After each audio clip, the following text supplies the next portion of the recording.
Kwa muda sasa, Naibu Rais Rigathi Gachagua ameonekana kukosa kuhudhuria matukio muhimu yanayoongozwa na Rais William Ruto, hatua iliyozua hisia tofauti miongoni mwa wananchi na viongozi wa kisiasa.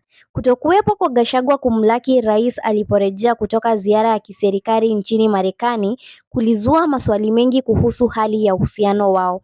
Hata hivyo, viongozi hao wawili walihudhuria kiamsha kinywa cha kitaifa cha maombi kilichofanyika katika hosteli ya Safari Park jijini Nairobi.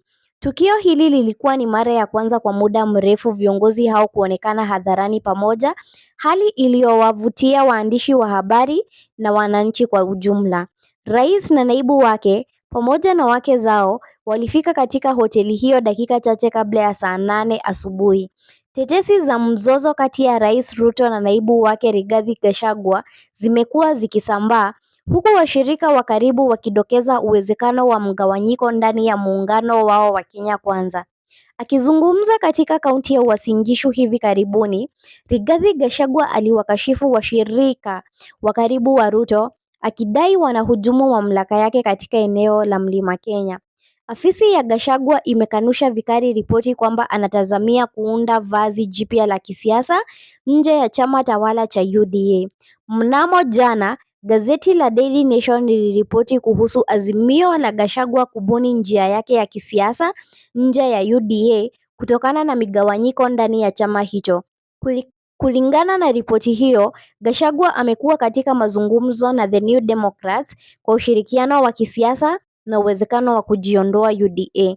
Hata hivyo, afisi ya Gachagua ilikana madai hayo, ikiyataja kuwa yasiyo na msingi. Njeri Rujin, mkuu wa mawasiliano wa ODP, alikashifu ripoti hizo, akiziita za uzushi na kuonya vyombo vya habari dhidi ya kuchapisha habari za uongo zinazolenga kudhoofisha nafasi ya naibu wa rais Rigathi Gachagua.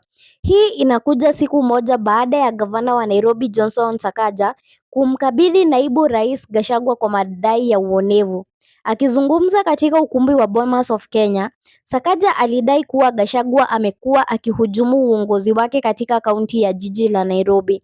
Sakaja alimwomba Gachagua aache kudai kuwa alimsaidia kupata wadhifa wa ugavana, akimtaja naibu rais kuwa muoga na kumshutumu kwa uonevu kwa miaka miwili. Kulingana na Sakaja, changamoto zinazomkumba Gachagua ndani ya UDA ni matokeo ya vitendo vyake mwenyewe.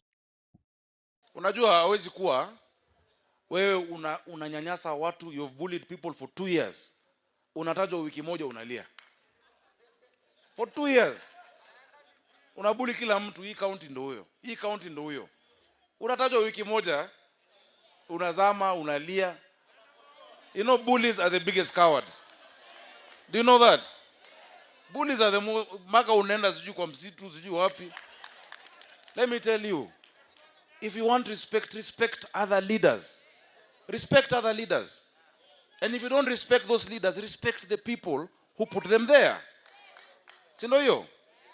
2027 uko huru kusimama kuwa governor wa Nairobi.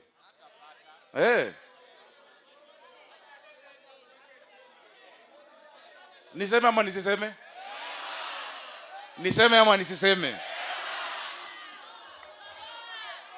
Nitoboe ama nisitoboe?